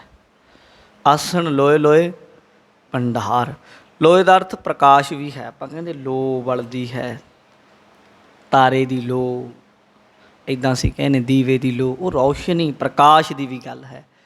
ਮਹਾਰਾਜ ਕਹਿੰਦੇ ਵਰਤੈ ਸਭ ਲੋਏ, ਉਹ ਪ੍ਰਕਾਸ਼ ਰੂਪ ਪ੍ਰਮਾਤਮਾ ਹਰ ਜਗ੍ਹਾ ਵਰਤਿਆ ਹੋਇਆ ਦਿਸਦਾ ਹੈ ਗੁਰਸਿੱਖ ਨੂੰ। ਉੱਠੈ ਜੀਆ ਜੁਗਤ ਹੋਏ, ਧਰਨੀ ਨੋ ਸਿਗਾਰ ਹੋਏ। ਕਹਿੰਦੇ ਇੱਦਾਂ ਸਮਝੋ ਜਦੋਂ ਮੀਂਹ ਪੈਂਦਾ ਹੈ ਅਤੇ ਜੀਆਂ ਦੀ ਜੁਗਤ ਸਵਰ ਜਾਂਦੀ, ਭਾਵ ਮੀਂਹ ਪੈਣ ਦੇ ਨਾਲ ਹਰਿਆਲੀ ਹੋ ਜਾਂਦੀ, ਭੁੱਖ ਦਾ ਦੁੱਖ ਚਲਾ ਜਾਂਦਾ ਹੈ, ਧਰਤੀ ਹੈ ਜਿਹੜੀ ਇਹ ਸ਼ਿੰਗਾਰੀ ਜਾਂਦੀ ਹੈ ਚਾਰੇ ਪਾਸੇ। ਇੱਦਾਂ ਹੀ ਜਦੋਂ ਨਾਮ ਅੰਮ੍ਰਿਤ ਬੂੰਦ ਪੈਂਦੀ ਹੈ, ਵਰਸਦੀ ਹੈ, ਅਤੇ ਉਸ ਵੇਲੇ ਫਿਰ ਜੀਵ ਨੂੰ ਜ਼ਿੰਦਗੀ ਜਿਉਣ ਦੀ ਜੁਗਤ ਆ ਜਾਂਦੀ, ਔਰ ਹਿਰਦਾ ਰੂਪੀ ਧਰਨ ਸਰੀਰ ਇਹ ਸ਼ਿੰਗਾਰਿਆ ਜਾਂਦਾ ਹੈ ਨਾਮ ਦੇ ਨਾਲ। ਉਹਦਾ ਜੀਵਨ ਸ਼ਿੰਗਾਰ ਵਾਲਾ ਸੁਚੱਜਾ ਸੋਹਣਾ ਹੋ ਜਾਂਦਾ ਹੈ। ਨਾਨਕ ਇਹੋ ਜਗਤ ਸਭ ਜਲ ਹੈ, ਜਲ ਹੀ ਤੇ ਸਭ ਕੋਏ। ਨਾਨਕ ਇਹੋ ਜਗਤ ਸਭ ਜਲ ਹੈ। ਮਹਾਰਾਜ ਕਹਿੰਦੇ ਜਗਤ ਵਿੱਚ ਚਾਰੇ ਪਾਸੇ ਜਲ ਹੀ ਜਲ ਪਸਰਿਆ ਹੋਇਆ ਪ੍ਰਮਾਤਮਾ ਦੇ ਨਾਮ ਦਾ। ਜਿੱਥੋਂ ਮਰਜ਼ੀ ਜਿੱਥੇ ਮਰਜ਼ੀ ਬੈਠ ਕੇ ਧਿਆ ਲਓ, ਭਾਵੇਂ ਘਰ ਬੈਠੋ, ਭਾਵੇਂ ਕੋਠੇ 'ਤੇ ਬਹਿ ਜਾਓ, ਭਾਵੇਂ ਧਰਤੀ ਪੁੱਟ ਕੇ ਟੋਆ ਪੱਟ ਕੇ ਬਹਿ ਜਾਓ, ਭਾਵੇਂ ਭੋਰਾ ਪੱਟ ਕੇ ਬਹਿ ਜਾਓ, ਭਾਵੇਂ ਚਵਾਰੇ 'ਚ ਬਹਿ ਜਾਓ, ਜ਼ਰੂਰੀ ਥੋੜ੍ਹਾ, ਹਰ ਜਗ੍ਹਾ ਹੀ ਹੈ। ਇਤਿਹਾਸ ਵਿੱਚ ਦੋਵੇਂ ਤਰ੍ਹਾਂ ਦੇ ਜ਼ਿਕਰ ਆਉਂਦੇ ਆ। ਗੁਰੂ ਤੇਗ ਬਹਾਦਰ ਜੀ ਬਾਬਾ ਬਕਾਲਾ 'ਚ ਬੈਠੇ, ਭੋਰੇ 'ਚ ਬੈਠੇ ਰਹੇ। ਇੱਥੇ ਅਨੰਦਪੁਰ ਸਾਹਿਬ ਗੁਰੂ ਜੀ ਦਾ ਘਰ ਹੈ, ਜਿੱਥੇ ਆ ਜਾਓਗੇ ਥੱਲੇ ਸੀਸਗੰਜ ਸਾਹਿਬ, ਇੱਥੇ ਮਹਾਰਾਜ ਦਾ ਭੋਰਾ, ਗੁਰਦੁਆਰੇ ਦਾ ਨਾਮ ਹੈ ਭੋਰਾ ਸਾਹਿਬ ਹੈ, ਜਿੱਥੇ ਕਸ਼ਮੀਰੀ ਪੰਡਤ ਆ ਕੇ ਮਿਲੇ ਸੀ। ਪਰ ਗੁਰੂ ਅਰਜਨ ਦੇਵ ਸਾਹਿਬ ਦੇ ਮਾਮਾ ਜੀ, ਜਿਨ੍ਹਾਂ ਦਾ ਨਾਮ ਮੋਹਨ ਜੀ ਸੀ, ਬੜੀ ਉੱਚੀ ਬੰਦਗੀ ਵਾਲੇ ਸਨ, ਉਹ ਬਹੁਤ ਗੁਰਮੁਖ ਸਨ, ਪਰ ਉਹ ਭੋਰੇ 'ਚ ਨਹੀਂ, ਉਸ ਚੁਬਾਰੇ 'ਚ ਰਹਿੰਦੇ ਸੀ, ਉੱਚੇ ਬਹਿੰਦੇ ਸੀ। ਤਾਂ ਇੱਥੋਂ ਸਿੱਧ ਹੁੰਦਾ ਹੈ ਕਿ ਗੱਲ ਤਾਂ ਨਾਮ ਨੇ ਬਣਾਉਣੀ ਹੈ। ਝੰਜਟ ਇਹ ਨਹੀਂ ਕਿ ਤੂੰ ਚੁਬਾਰਾ ਪਾ ਕੇ ਬਹਿ ਗਿਆ, ਤੂੰ ਨੀਵਾਂ ਹੋ ਕੇ ਬਹਿ ਗਿਆ। ਅਸੀਂ ਤਾਂ ਅੱਜ ਕੱਲ੍ਹ ਇਹਨਾਂ ਚੀਜ਼ਾਂ ਦਾ ਵੀ ਇਸ਼ੂ ਬਣਾ ਕੇ ਬਹਿ ਗਏ ਕਿ ਕਿਸੇ ਨੇ ਬੇਸਮੈਂਟ ਬਣਾ ਲਿਆ, ਉਹਦੇ ਨਾਲ ਸਾਡੀ ਗੁਰਮਤ ਭੰਗ ਹੋ ਗਈ। ਜੇ ਗੁਰਮਤ ਭੰਗ ਬੇਸਮੈਂਟ ਬਣਾਉਣ ਨਾਲ ਹੋ ਗਈ ਤਾਂ ਚੁਬਾਰਾ ਬਣਾਉਣ ਨਾਲ ਵੀ ਹੋ ਜਾਏਗੀ ਫਿਰ। ਕਿਉਂ? ਪਰ ਇਹ ਨਿਰਮੂਲ ਗੱਲਾਂ ਹਨ। ਇਹਨਾਂ ਚੀਜ਼ਾਂ 'ਚ ਤਾਂ ਕੌਮ ਨੂੰ ਫਸਾਇਆ ਜਾਂਦਾ ਹੈ, ਜਾਣ ਬੁੱਝ ਕੇ ਮਸਲੇ ਖੜ੍ਹੇ ਕੀਤੇ ਜਾਂਦੇ ਆ। ਇਹ ਕੌਣ ਕਰਦੇ ਆ, ਕਿਵੇਂ ਕਰਦੇ ਆ, ਇਹ ਵਾਹਿਗੁਰੂ ਜਾਣੇ, ਜਾਂ ਜਿਹੜੇ ਇਸ ਗੱਲ ਨੂੰ ਸਮਝਦੇ ਆ ਉਹਨਾਂ ਨੂੰ ਪਤਾ ਹੁੰਦਾ ਇਹਨਾਂ ਗੱਲਾਂ ਦਾ। ਤਾਂ ਮਹਾਰਾਜ ਜੀ ਸੱਚੇ ਪਾਤਸ਼ਾਹ ਜੀ ਸਮਝਾ ਰਹੇ ਹਨ, ਨਾਨਕ ਇਹੋ ਜਗਤ ਸਭ ਜਲ ਹੈ, ਚਾਰੇ ਪਾਸੇ ਪਸਰਿਆ ਪਿਆ, ਜਲ ਹੀ ਜਲ, ਅੰਮ੍ਰਿਤ ਜਲ, ਜਲ ਹੀ ਤੇ ਸਭ ਕੋਏ। ਇਹ ਜਲ ਉਸ ਪਰਮਾਤਮਾ ਰੂਪੀ ਪ੍ਰਕਾਸ਼ ਤੋਂ ਹੀ ਸਾਰੇ ਨਿਕਲ ਕੇ ਆਏ ਆ, ਉਹੀ ਚਾਰੇ ਪਾਸੇ ਪਸਰਿਆ ਹੋਇਆ, ਉਸੇ ਦਾ ਹੀ ਅਸੀਂ ਰੂਪ ਆ। ਜਿਵੇਂ ਅਸਮਾਨ ਚਾਰੇ ਪਾਸੇ ਹਨ, ਪਰ ਜਿੱਥੇ ਘੜਾ ਬਣਾ ਦਈਏ ਕਿਤੇ, ਫਿਰ ਅਸੀਂ ਉਹ ਘੜੇ ਦੇ ਵਿੱਚ ਪਏ ਆਕਾਸ਼ ਨੂੰ ਕਹਿੰਦੇ ਘਟਾ ਆਕਾਸ਼ ਹੈ। ਇਹ ਵੱਖਰਾ ਜਿਹਾ ਕਹਿਣ ਲੱਗ ਜਾਂਦੇ ਅਸੀਂ ਘੜੇ ਦਾ ਆਕਾਸ਼, ਜਾਂ ਇਉਂ ਕਹਿ ਲਓ ਸਾਗਰ ਹੈ ਪਾਣੀ ਦਾ, ਉਹਦੇ ਵਿੱਚ ਆਪਾਂ ਗਾਗਰ ਪਾ ਦਈਏ, ਗਾਗਰ ਦੇ ਵਿੱਚ ਪਾਣੀ ਭਰ ਜਾਏ। ਹੁਣ ਸਾਗਰ ਦੇ ਵਿੱਚੋਂ ਹੀ ਉਹ ਪਾਣੀ ਹੈ, ਪਰ ਉਹ ਗਾਗਰ ਦਾ ਪਾਣੀ ਹੋ ਗਿਆ। ਉਹਦੇ ਵਿੱਚ ਉਹ ਪਤਲੀ ਜਿਹੀ ਉਪਾਧੀ ਪੈ ਗਈ ਉਹ ਗਾਗਰ ਦੀ, ਪਰ ਉਹਨੂੰ ਵਿੱਚੇ ਡੋਬ ਦਿਓ, ਸਾਗਰ ਦਾ ਹੀ ਪਾਣੀ ਹੈ, ਉਹ ਸਾਗਰ ਹੀ ਰੂਪ ਹੈ। ਇਸੇ ਤਰੀਕੇ ਇਹ ਜੀਵ ਉਸੇ ਜੋਤ ਦਾ ਹੀ ਇੱਕ ਅੰਸ਼ ਹੈ। ਕਹੋ ਕਬੀਰ ਇਹ ਰਾਮ ਕੀ ਅੰਸ਼। ਪਰ ਇਹ ਜੀਵ ਭਾਵ ਦੀ ਉਪਾਧੀ ਚੱਕੀ ਫਿਰਦਾ ਹੈ, ਆਪਣੇ ਅੰਤঃਕਰਨ ਦੇ ਮਲੀਨਤਾ ਦੇ ਕਾਰਨ ਇਹਨੂੰ ਉਸ ਗੱਲ ਦੀ ਸੋਝੀ ਨਹੀਂ ਹੋ ਰਹੀ ਹੈ। ਤਾਂ ਮਹਾਰਾਜ ਜੀ ਕਹਿੰਦੇ ਵੈਸੇ ਉਂਝ ਇਹ ਉਸੇ ਤੋਂ ਹੀ ਪ੍ਰਗਟ ਹੋਏ ਹਨ ਸਾਰੇ। ਗੁਰ ਪ੍ਰਸਾਦੀ ਕੋ ਵਿਰਲਾ ਬੂਝੈ, ਸੋ ਜਨ ਮੁਕਤ ਸਦਾ ਹੋਏ। ਬਸ ਇਹੀ ਤਾਂ ਖੇਡ ਹੈ। ਗੁਰੂ ਕਿਰਪਾ ਨਾਲ ਕੋਈ ਵਿਰਲਾ ਇਸ ਗੱਲ ਨੂੰ ਸਮਝ ਜਾਂਦਾ ਹੈ ਵੀ ਤੋਹੀ ਮੋਹੀ ਮੋਹੀ ਤੋਹੀ ਅੰਤਰ ਕੈਸਾ, ਖਨਿਕ ਕਟਕ ਜਲ ਤਰੰਗ ਜੈਸਾ, ਉਹ ਸਮਝਦਾ ਹੈ। ਤਾਂ ਫਿਰ ਮਹਾਰਾਜ ਕਹਿੰਦੇ ਫਿਰ ਗੁਰ ਪ੍ਰਸਾਦੀ ਕੋ ਵਿਰਲਾ ਬੂਝੈ, ਸੋ ਜਨ ਮੁਕਤ ਸਦਾ ਹੋਏ। ਉਹ ਤਾਂ ਮੁਕਤ ਹੈ, ਫਿਰ ਸਦੀਵੀ ਮੁਕਤ ਉਹਨੂੰ ਕਿਹਾ ਜਾਂਦਾ ਜਿਹਨੂੰ ਇਸ ਗੱਲ ਦੀ ਸਮਝ ਆ ਗਈ ਸਾਰੇ ਪਾਸੇ ਉਹੀ ਬੋਲ ਰਿਹਾ ਹੈ, ਉਹੀ ਵਿਆਪਕ ਹੈ। ਸਭੈ ਘਟ ਰਾਮ ਬੋਲੈ, ਰਾਮਾ ਬੋਲੈ, ਰਾਮ ਬਿਨਾ ਕੋ ਬੋਲੈ ਰੇ।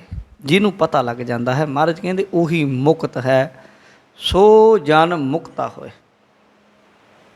ਪੌੜੀ ਵਿੱਚ ਸਮਝਾ ਰਹੇ, ਸੱਚਾ ਵੇ ਪ੍ਰਵਾਹੋ, ਇੱਕੋ ਤੂੰ ਧਣੀ। ਹੇ ਵਾਹਿਗੁਰੂ, ਹੇ ਮੇਰੇ ਪ੍ਰਮਾਤਮਾ, ਤੂੰ ਹੀ ਸੱਚ ਹੈ, ਤੇਰਾ ਨਾਮ ਸੱਚ ਹੈ। ਤੂੰ ਪਹਿਲਾਂ ਵੀ ਸੱਚ ਸੀ, ਹੁਣ ਵੀ ਸੱਚ ਹੈ, ਅੱਗੇ ਨੂੰ ਵੀ ਸੱਚ ਹੋਏਗਾ। ਯੁੱਗਾਂ 'ਚ ਵੀ ਸੱਚ ਸੀ, ਯੁੱਗਾਂ ਯੁਗੰਤਰਾਂ 'ਚ ਸੱਚ ਹੈ, ਯੁੱਗਾਂ ਤੋਂ ਪਹਿਲਾਂ ਵੀ ਤੂੰ ਸੱਚ ਸੀ, ਤੂੰ ਹੀ ਸੱਚ ਹੈ। ਸੱਚਾ ਵੇ ਪ੍ਰਵਾਹ, ਪ੍ਰਵਾਹ ਨਹੀਂ ਕਿਸੇ ਦੀ, ਉਹ ਨਹੀਂ ਮੰਨਦਾ। ਉਹ ਤਾਂ ਕੀ ਕਿਸੇ ਦੀ ਪ੍ਰਵਾਹ ਮੰਨੇ, ਉਹ ਤਾਂ ਉਹਨੂੰ ਮੰਨਣ ਵਾਲੇ ਜਿਨ੍ਹਾਂ ਦੇ ਹਿਰਦੇ 'ਚ ਵਸ ਜੇ, ਉਹ ਨਹੀਂ ਕਿਸੇ ਦੀ ਪ੍ਰਵਾਹ ਮੰਨਦੇ। ਮੱਥਾ ਲਾ ਲੈਂਦੇ, ਫੌਜਾਂ ਦੇ ਨਾਲ, ਤੋਪਾਂ ਦੇ ਨਾਲ, ਟੈਂਕਾਂ ਦੇ ਨਾਲ ਬੈਠੇ, ਛੋਟੀ ਜਿਹੀ ਦੀਵਾਰਾਂ ਦੇ ਉਹਲੇ ਵੀ ਬੈਠ ਕੇ ਚੈਲੰਜ ਕਰ ਦਿੰਦੇ ਦੁਨੀਆ ਦੀਆਂ ਤਾਕਤਾਂ ਨੂੰ। ਕਿਉਂ? ਹਿਰਦੇ 'ਚ ਨਾਮ ਵਸਿਆ ਹੁੰਦਾ।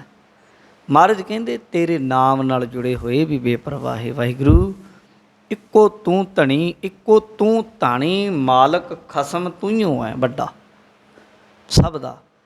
ਤੂੰ ਸਭ ਕਿਛ ਆਪੇ ਆਪ, ਦੂਜੇ ਕਿਸ ਗਣੀ। ਤੂੰ ਸਾਰਾ ਕੁਝ ਤੇਰੇ ਤੋਂ ਹੀ ਬਣਿਆ, ਤੂੰ ਆਪੇ ਹੀ ਹੈ, ਤੇਰਾ ਹੀ ਪਸਾਰਾ ਹੈ, ਤੇਰੇ ਤੋਂ ਹੀ ਹੋਇਆ। ਇੱਕੋ ਹੂੰ ਬਹੁ ਸ਼ਿਆਮਾ, ਪਰਜਾ ਜਾਏ ਤੇ ਜਬ ਉਦਕਰਖ ਕਰਾ ਕਰਤਾਰਾ, ਪਰਜਾ ਧਰਤ ਤਬ ਦੇਹ ਅਪਾਰਾ।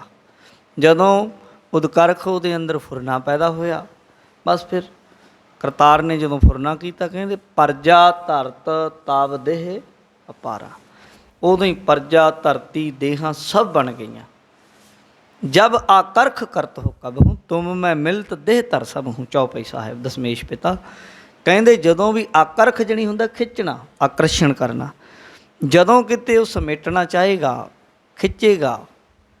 ਜਬ ਆਕਰਖ ਕਰਤ ਹੋ ਕਬ ਹੂੰ, ਜਦੋਂ ਕਦੇ, ਤੁਮ ਮੈਂ ਮਿਲਤ ਦੇਹ ਧਰ ਸਭ ਹੂੰ, ਤੇਰੇ 'ਚ ਹੀ ਮਿਲ ਜਾਂਦੀਆਂ ਨੇ ਸਭ। ਤੇਰੀ ਖੇਡ ਹੈ, ਤੇਰਾ ਹੀ ਪਸਾਰ ਹੈ, ਤੂੰ ਆਪੇ ਸਭ ਕੁਝ ਕਰ ਰਿਹਾ ਹੈ।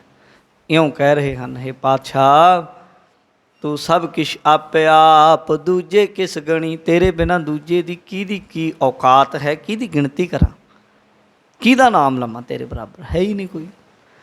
ਮਾਨਸ ਕੂੜਾ ਗਰਭ ਸੱਚੀ ਤੂੰ ਤੁਧ ਮਣੀ। ਮਣੀ ਦਾ ਅਰਥ ਹੈ ਮਾਣ, ਤੱਤ, ਨਿਚੋੜ। ਹੈ ਵਾਹਿਗੁਰੂ, ਸੱਚੀ ਵਡਿਆਈ ਤਾਂ ਤੇਰੀ ਹੈ। ਬੰਦੇ ਮਾਨਸ ਕੂੜਾ ਗਰਭ, ਬੰਦੇ ਦਾ ਤਾਂ ਉੱਦਾਂ ਹੀ ਹੰਕਾਰ ਹੈ, ਬਸ ਉੱਦਾਂ ਹੀ ਲਈ ਫਿਰਦਾ, ਚੁੱਕੀ ਫਿਰਦਾ। ਜਿਵੇਂ ਠੂੰਆਂ ਆਪਣੀ ਪੂੰਛ ਨਹੀਂ ਨਾ ਥੱਲੇ ਨੂੰ ਲੱਗਣ ਦਿੰਦਾ, ਉਹਨੂੰ ਲੱਗਦਾ, ਜਿਵੇਂ ਟਟੀਰੀ ਕਹਿੰਦੇ, ਉਹਨੂੰ ਲੱਗਦਾ ਕਿ ਅਸਮਾਨ ਮੈਂ ਥੰਮਿਆ ਹੋਇਆ, ਉੱਤੇ ਨੂੰ ਟੰਗਾਂ ਨੂੰ ਲੱਤਾਂ ਨੂੰ ਕਰਕੇ ਖੜ੍ਹਦੀ ਹੁੰਦੀ, ਪੈਂਦੀ ਹੁੰਦੀ।